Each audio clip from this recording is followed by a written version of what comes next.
con el contenido de este su espacio Fuera de Teatro, La Opinión Sin Máscara, que llega a través de Televiaducto cada jueves de 9 a 10 de la noche. Como habíamos hablado al principio del programa, pues teníamos un invitado muy especial y sin más preámbulos, pues le damos la bienvenida a nuestro querido y muy estimado amigo Wellington Arnaud Bisonó.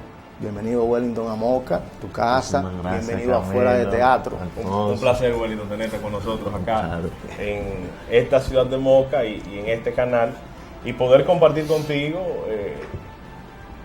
algunas de las situaciones que están pasando en el país. Tú que estás en la Cámara de Diputados y eres un legislador de verdad, y que nos puedas nutrir de datos interesantes. Pero antes de entrar en materia fuerte, como decía Camilo en el introito del programa, decía que tú eres mocano. Háblanos un poco de eso, de tu vínculo con esta ciudad, si realmente tú te sientes identificado con los mocanos, con esta cuna de héroes, sepulturera de tiranos, Villa Heroica, esta capital agrícola del país. Como esto es Fuera de Teatro, Correcto. Yo tengo que decir las cosas como son.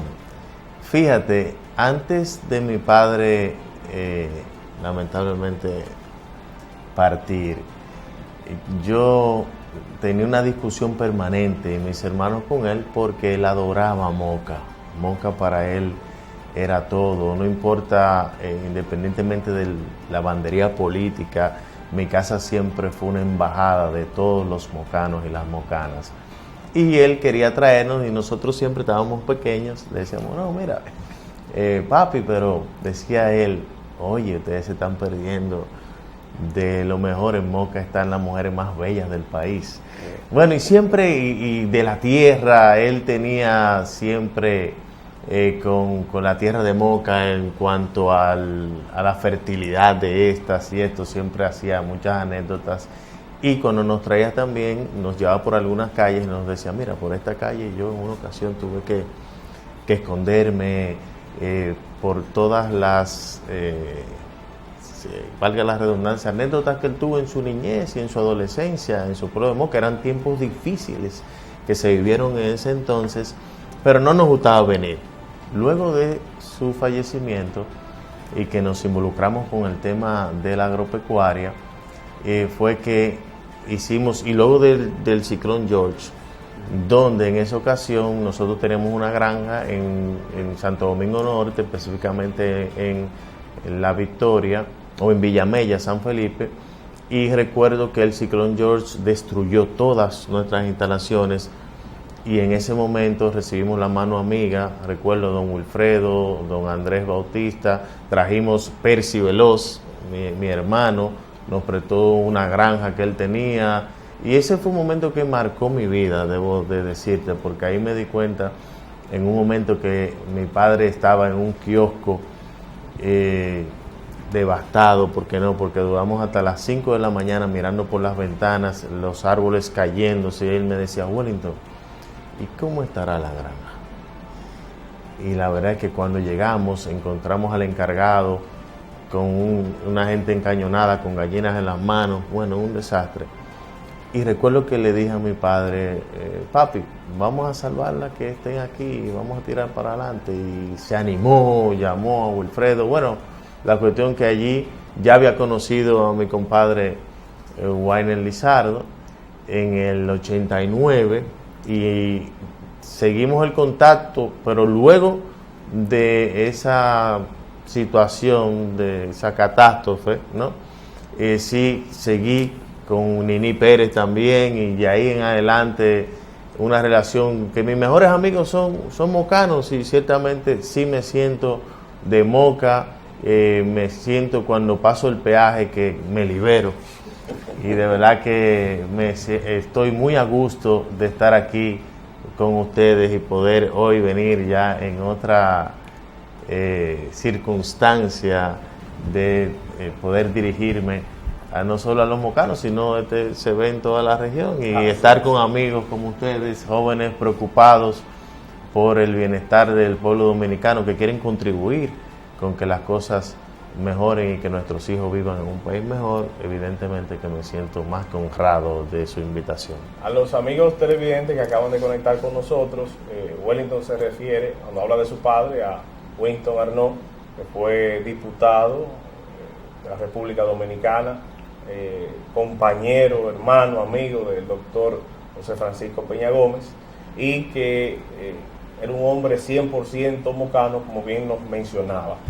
Wellington, ya conociendo tu afinidad con esta ciudad, tus raíces y demás, tenemos nosotros obligatoriamente que ya hacer un puente y hacer un cambio en los temas que vamos a tratar y conocer tu opinión. O sea, ¿cuál es la diferencia que hay entre un legislador real y un diputado más? ¿Tú me puedes dar en términos llanos cuál es la diferencia real?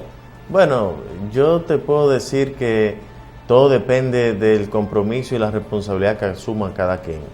Evidentemente, cuando uno es electo, un diputado nacional, independientemente de la circunscripción, provincia que te elija, uno adquiere las responsabilidades que establece el artículo 93 de nuestra Constitución, que son legislar, fiscalizar y representar de manera puntual. Sin embargo, está reitero, en la voluntad de hacer el trabajo que tenga cada quien. Y qué bueno que vine en este momento, porque entiendo que el Congreso Nacional está o debiera de estar en su momento estelar, porque hoy se está conociendo el proyecto de presupuesto general del Estado, que va a regir para el año 2017. Y como vaya el presupuesto de la manera que se ejecute, conforme a cómo se ejecuten los presupuestos, va el desarrollo de los pueblos. Y es importante señalar que cada año se aprueba una ley de presupuesto, pero tenemos una ley marco, que es la 42306, que es como se elabora, y todo lo que establece la formulación de los presupuestos lo establece esta ley orgánica de presupuesto. Pero es importante señalar también que lamentablemente en el Congreso Nacional, y desde que soy legislador desde el año 2010, lo que ha ocurrido con los presupuestos es que el partido oficialista, que tiene el control total del Congreso Nacional y más del Senado, primero, el Poder Ejecutivo deposita ante el Senado los proyectos de presupuesto con una mayoría absoluta, donde lo que regularmente se ha hecho, que se nombra una comisión bicameral, el presupuesto no se discute, no se debate, lo aprueban en el Senado, lo envían a la Cámara de Diputados y posteriormente entonces no se debate, no se discute ni nada. Cuando, por ejemplo, en la provincia de Moca, les pregunto a ustedes, según la ley 496 y 498 que crea el Ministerio de Economía, Planificación y Desarrollo, debe de conformarse en la provincia de Espaillat un consejo provincial que está compuesto por el gobernador, las autoridades, el senador, los legisladores, el alcalde y también las fuerzas vivas y sociales de la nación y la academia también, para que en la parte técnica sea un soporte. Está conformado aquí un consejo provincial. Los consejos aquí normalmente sí se realizan. El problema, se reúnen, esa es otra historia. Lamentablemente ustedes como veedores, como entes sociales, tienen que demandar que se cumplan las leyes, y como hacedores de opinión pública también es un compromiso de ustedes impulsar de que eso se produzca. ¿Por qué? Hablo del presupuesto porque ¿qué debiera de ocurrir? Conforme a lo que arroje los estudios, las discusiones, los debates de todas las fuerzas vivas de esta provincia, las necesidades que tiene la provincia de Espaillat deben de ser entonces las que en el presupuesto general del Estado, en la ley de presupuesto, se traduzcan para que cada año vayan mejorando, se vayan solucionando los principales problemas que tiene. Que hemos sido muy La maltratados. provincia es para allá. Por lo tanto, quiero reiterar que lo que está sucediendo y ha sucedido con el control absoluto de un partido y de un partido oficialista que no necesariamente está ejecutando presupuestos para beneficiar a la gran mayoría del pueblo, como veremos, porque yo le traje a ustedes algunas informaciones que le tengo por acá para que le den seguimiento a algunos temas que más adelante les voy a presentar. Es que cada año se lleva un presupuesto, inclusive este año el proyecto de ley de presupuesto que se envió al Congreso fue un copy-paste en muchos aspectos del presupuesto del año pasado. Aquí no se discutió con ningún sector, no se tomó en cuenta las necesidades que tiene la sociedad dominicana, como el aumento que se requiere de salarios, que es una demanda que tiene la sociedad dominicana, y también la reforma policial, que también hay un aspecto que tiene que ver con el aumento de los salarios a los policías. ¿Qué vamos a hacer nosotros cuando este proyecto llegue a la Cámara de Diputados?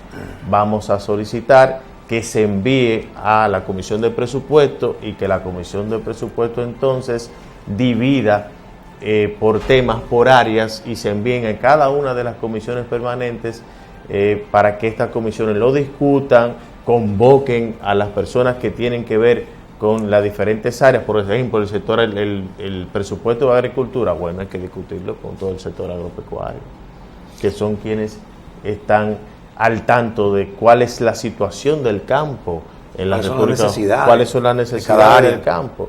Pero lamentablemente lo que estamos, y quiero que la gente sepa, porque es una responsabilidad de todos, cuando hay un partido que tiene el control total, es muy difícil que se genere el equilibrio que vaya en beneficio de que se solucionen los principales problemas que tiene el pueblo dominicano. Y es una responsabilidad de todos. Para ponerle un ejemplo, cada año nosotros le damos seguimiento a todas las políticas públicas de carácter social.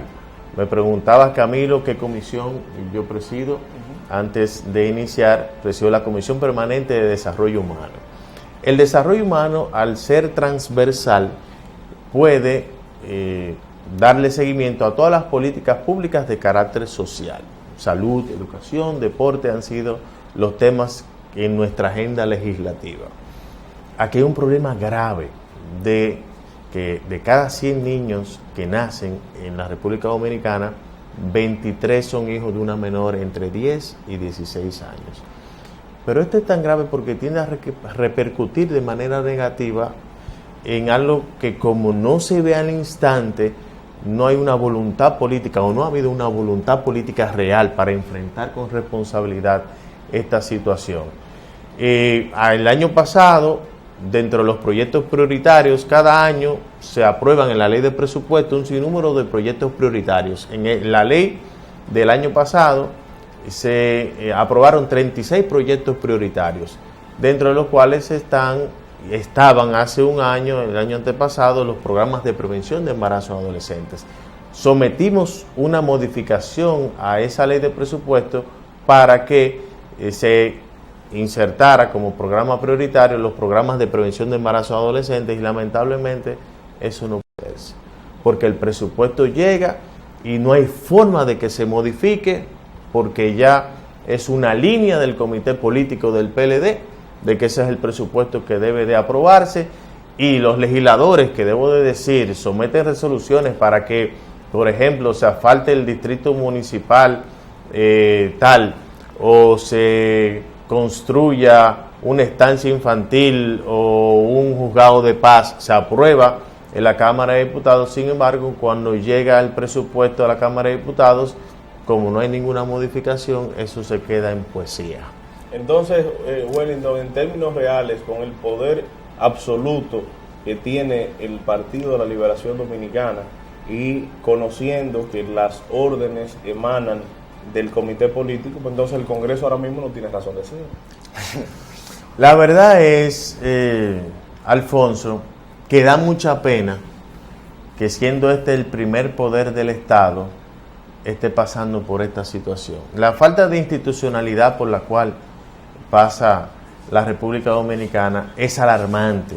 Por lo tanto, queremos llamar la atención y hacemos esta explicación detallada para que nosotros entendamos la responsabilidad y el compromiso que tenemos como sociedad.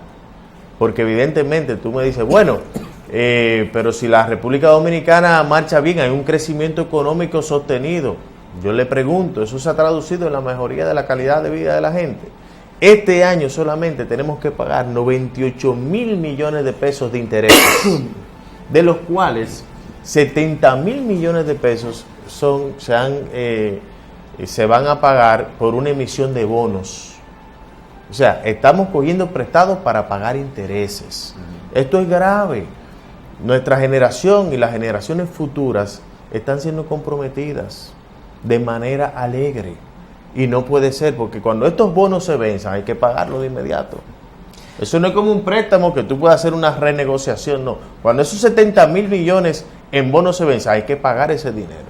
¿Y qué pasa? Que los bonos van siendo mucho más débiles, cogemos bonos, para pagar intereses. De cada 100 pesos hoy día que se recauda por los impuestos, 23 se pagan de intereses. Y para el próximo año estamos hablando que serán 28, porque en la ley de presupuesto dicen que lo que llegó al Congreso, que supuestamente el pago de intereses va a ser de 114,000 millones de pesos, pero no están identificando los 25,000 millones de pesos que hay que pagar al Banco Central. Porque tampoco lo identifican, porque tienen un manejo opaco, se manejan con una opacidad y una, diría yo, una falta de transparencia en el tema presupuestario para esconder el déficit real en el cual se proyecta para el próximo año. Primero, están subestimando los ingresos, que no es verdad que van a adquirir los ingresos que está planteando el Poder Ejecutivo en el proyecto de presupuesto. Por lo tanto, nosotros vamos a provocar una discusión en el Congreso y vamos a provocar un debate, porque no es verdad que estamos allí nosotros para recibir y para que ciertamente de manera, con la mayoría que tiene el partido oficialista, ellos pueden aprobarlo. Y para hacer una modificación se necesita la 2/3 partes. Pero mientras más se involucre la gente, mientras se haga más conciencia, mientras se presione desde todos los sectores que en conjunto formamos la sociedad dominicana, las cosas tendrán que cambiar. Porque no puede ser, por ejemplo, y es bueno que se sepa el tema, y quiero reiterarlo, de tener un partido con tanto poder, el tema de la justicia.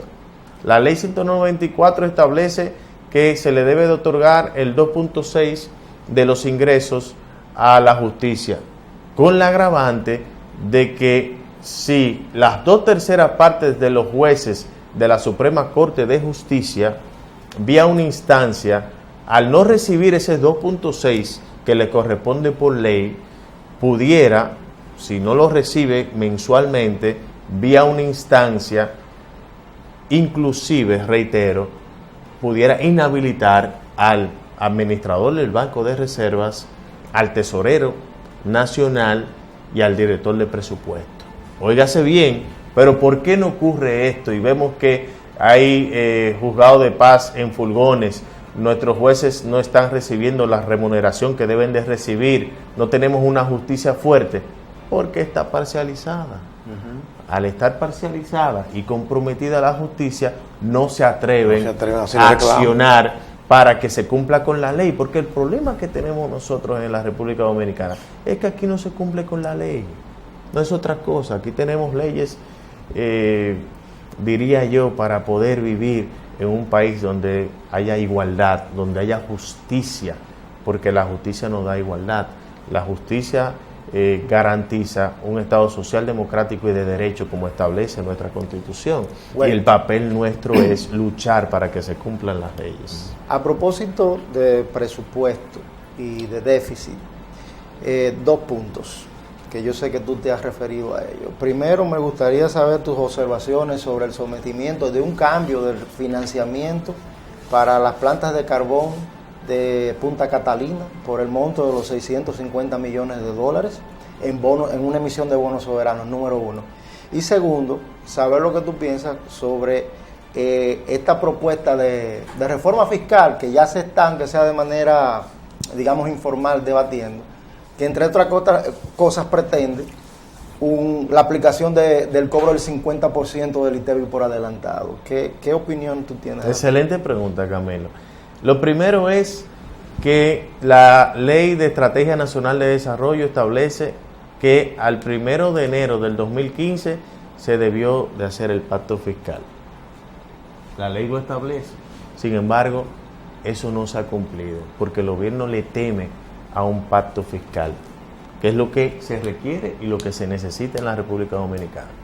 El tema de los bonos, me preguntaban a mí esta mañana, pero ¿y qué usted opina con la rapidez de que se aprobaron estos bonos para el tema de Punta Catalina? Y reitero lo que dije en principio, se maneja con una opacidad el gobierno, con unos niveles de poca transparencia en el manejo financiero que evidentemente genera en la población una incertidumbre de cómo la carrera de endeudamiento por la cual nos lleva esta administración evidentemente es una preocupación que debemos de tener todos, porque como reitero, porque hay que repetirlo, nosotros y las generaciones futuras están adquiriendo una deuda que no son responsables los que ni siquiera han nacido. ¿Hacia dónde nos lleva esta administración? Y es donde tenemos que poner el tema de la alarma por la cual nosotros debemos de enfrentar la situación a la que nos está llevando un endeudamiento irresponsable del Partido de la Liberación Dominicana, porque no está haciendo una ejecución presupuestaria conforme a solucionar los principales problemas que tenemos en nuestro país. Wellington, en ese mismo orden. Escúcheme, el asuntito del cobro por adelantado. Perdón, Perfecto, sí. Eso es letal. El 50% del pago del ITEVIS en aduana, primero, nos pone en una posición de desventaja con los países que están dentro del Tratado de Libre Comercio de Centroamérica. Y más aún a quienes tienen que exportar, porque van a tener que exportar un ITEVIS que no van a cobrar. Sin haber vendido. ¿Y qué sucede? Si tú le cobras a empresas o a industrias que los más perjudicados inclusive son los medianos y pequeños industriales, porque cuando tú traes una materia prima, tú tienes que pagar el 50% del ITEVIS, estamos hablando del 9%, antes de tú procesar y vender la mercancía, tú estás descapitalizando a la industria que genera empleos de calidad, la industria que tú tienes que fortalecer para poder ser competitivo. Nosotros lo hicimos público, nuestra oposición a que este artículo, el artículo específicamente número 16 del proyecto de ley que está sometido hoy día, nosotros vamos a solicitar la anulación de ese artículo porque evidentemente es lesivo para la industria en la República Dominicana, Camilo. Totalmente en desacuerdo, esto es un abuso, no van a recaudar más tampoco. A la larga lo que van a hacer es que nuestras industrias se debiliten, entonces las recaudaciones van a caer, porque con el pacto fiscal se busca reducir la evasión. O sea, el pacto fiscal lo que busca es eso, pero no quieren que se regularice de una manera en la cual se genere un consenso de lo que se debe de hacer en la República Dominicana. Bueno, tú haces referencias en torno a la situación real que está atravesando el país: endeudamiento irresponsable, un manejo no correcto de la cosa pública. Entonces, y haces un llamado a la vez a la sociedad de que se empodere. Pero entonces, ¿qué lectura le podemos dar a un país que la gente sabe que no va por buen camino, que nos estamos endeudando no para fortalecer la sociedad, sino para fortalecer un grupo? Y aún así, en una pasada contienda electoral, el presidente Medina alcanza un porcentaje por encima del 60%, el Congreso mantiene Su mayoría. PLD su mayoría, y lejos de disminuir la cantidad de alcaldías, aumentan por parte del oficialismo. ¿Cuál es la lectura que le podemos dar a eso entonces? Bueno, aquí hay realmente varios factores que influyen en esa parte. Estamos hablando de que el déficit presupuestario todavía no hay una cifra que tú puedas decir cómo va a quedar luego de las elecciones. La inversión que se hizo en publicidad, por ejemplo, se triplicó en el año electoral. La sociedad dominicana, entiendo que tendrá que cada vez más involucrarse y tener bien claro a la hora de tomar la decisión en cuanto a lo que debe de ser un gobierno que se preocupe por las personas y no por las cosas. Fíjate algo también, que otro aspecto que tú tienes que tomar en cuenta, Alfonso. Aquí hubo un desastre electoral. Aquí hay legisladores que no debieran de estar ahí, que no debieran ser los que están sentados en algunas curules. Igualmente alcaldes, donde, por ejemplo, para ponerte una situación que se presentó en el municipio de Pedro Brán, se hizo una denuncia que cuando se dio un boletín donde la diferencia entre la parte congresual y municipal eran de casi 3,000 votos. ¿Y cómo va a ser? Y se denunció y no pasó nada. Por eso es la lucha para tener nosotros organismos dirigidos por personas comprometidas con la democracia. No te estoy diciendo, porque son varios aspectos, y tiene que ver mucho con una sociedad que lamentablemente hemos acostumbrado a que las cosas lamentablemente se olvidan rápido, de que la gente no se involucre y no conozca en qué se está gastando su dinero, que la gente no exija que se invierta en la seguridad ciudadana, por ejemplo, porque vivimos un país inseguro, y más Moca ahora mismo está en una situación difícil, porque le damos seguimiento a lo que está ocurriendo con el tema de la propia delincuencia. O sea, yo lo que creo es que nosotros tenemos que lograr generar más conciencia, que la gente entienda por el camino que vamos, y es un papel nuestro y un papel de toda la sociedad, para que evidentemente la mayoría del pueblo decida por un camino que vaya a solucionar los principales problemas que tienen todos los dominicanos. Son varios aspectos que influyen dentro de lo que se podría decir un análisis de lo que ocurrió en el proceso electoral. Tú perteneces al Partido Revolucionario Moderno, que ahora mismo está considerado como el partido opositor de más fuerza. ¿Realmente se puede considerar al PRM como un partido moderno? Bueno, yo pienso que el PRM vino de una crisis, una división. Todo el mundo sabe lo que ocurrió por la falta de institucionalidad con el Partido Revolucionario Dominicano. Creo que en poco tiempo el PRM logró un gran avance, y más en el proceso electoral, convirtiéndose en el partido con menos tiempo en lograr una votación de esa magnitud, con todo el desastre electoral que nosotros vivimos. Estamos en un proceso. Yo creo que vamos camino a eso. El PRM es un partido que tiene una dirección que se reúne semanalmente. No te puedo decir que es un partido que ya está como nosotros queremos que esté. Sin embargo, hay una voluntad, hay un deseo de que sí podamos decir que el PRM es un partido realmente moderno y que está acorde con los nuevos tiempos con que demanda la sociedad dominicana. O sea, vamos en camino y vamos a luchar para que esto se logre. Ahora, veo que no nos queda mucho tiempo, sí, y a ustedes que deben de ser veedores, yo les traje algo para que ustedes puedan percibir lo que ha sucedido, por ejemplo, en el tema de las escuelas en la provincia de Espaillat desde el año 2013. Fíjense, se envió un mensaje que con los sorteos para las escuelas iba a haber más transparencia, y evidentemente esto iba a lograr de que la inversión y el dinero de los contribuyentes fuera mejor empleado. Sin embargo, de las 15 escuelas que aquí desde 2013 se aprobaron. Te voy a poner un ejemplo para que ustedes si conocen o visiten y le den seguimiento. El Liceo José Miguel Remigio del municipio de Jamao al Norte se presupuestaron 12 millones en la ley 311-12 que rigió en el 2013, perdón. Se ejecutaron 22 millones en 2013, 4 en el 2014, 7 en el 2015, para un total de 33 millones de pesos, o sea, 3 veces más de lo que se presupuestó, 275%.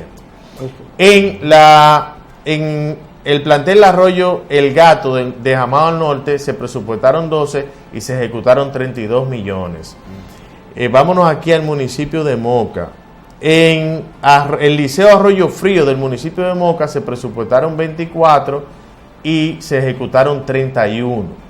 Y en la escuela básica Moca 6 se presupuestaron 60 millones y se ejecutaron 106, un 177% de lo que se aprobó. ¿Qué tarea le estoy dejando yo a ustedes que están en un medio tan visto? Yo les voy a dejar estos son datos oficiales del CIGEF, del Sistema de Gestión Financiera, al cual tenemos acceso los legisladores, para que ustedes investiguen, para que vayan a esas escuelas, para que se den cuenta cuál es la realidad, para que inviten aquí a los contratistas de esas escuelas, porque ese es un papel de fiscalización que tiene el Congreso, pero que tenemos todos. Y ustedes como ciudadanos y como comunicadores tienen que ejercer esa función para que su provincia y lo que con mucha dificultad se vaya ejecutando, ustedes como veedores garanticen que se está haciendo la cosa correctamente, porque no puede ser, y yo tendría, usted tiene que verificar eso, que se presupuestaron 60 millones en la escuela básica Moca 6 y se hayan ejecutado 106 millones de pesos. ¿Cuál es la realidad de esa escuela? Hay un excedente terrible ahí. Entonces, eso son cosas que ustedes tienen que darle seguimiento, que monitorear para saber cuál es la realidad. Yo les voy a dejar este documento, que como les dije, es un documento oficial, para que ustedes puedan dar seguimiento. Ustedes ven, amigos televidentes, la diferencia entre un legislador que funciona de verdad y uno que no. O sea, estas son cosas que deberían algunos de los diputados de nosotros, o el mismo senador, presentarnos a la asociación, a la sociedad dominicana, a la mocana, no que venga un legislador del Distrito Nacional a abrirnos los ojos a nosotros. Tenemos un excedente en ejecución presupuestaria de un 111% en función de lo que se presupuestó y luego se ejecutó. Aquí todo el mundo sabe cuál es la principal razón por la cual esos presupuestos se dispararon hasta la estratosfera. La cantidad de botellas que asignaron aquí en educación, que por cierto hoy empezó. Hay cancelaciones. Las cancelaciones. Yo lo que pienso es que la idea nuestra es que cada quien asuma su responsabilidad. Aquí entiendo que no es un tema de que no se ha hecho o se ha hecho. Yo pienso que los legisladores han hecho su trabajo. Sin embargo, este tema de fiscalización, que yo quiero que también ustedes le den seguimiento a otra situación que de mañana pasado ya se hará de conocimiento público. Yo le voy a dejar este informe también. Esto es un informe. Nosotros le damos seguimiento a la entrega de los libros de texto, que en una ocasión hicimos un levantamiento aquí en Moca, en el municipio, donde cada año el Ministerio de Educación debe de entregar todo el material didáctico a los estudiantes de las escuelas públicas, a los estudiantes de abajo. Sin embargo, de manera específica, todos los años, hace 5 años, nosotros visitamos las escuelas para, de manera presencial, preguntarle a los estudiantes si están recibiendo sus libros de texto. Porque, para que ustedes tengan una idea, en los últimos 5 años se han ejecutado más de 5.000 millones de pesos en compra de libros. A veces, el único libro que llega a una casa humilde es ese libro.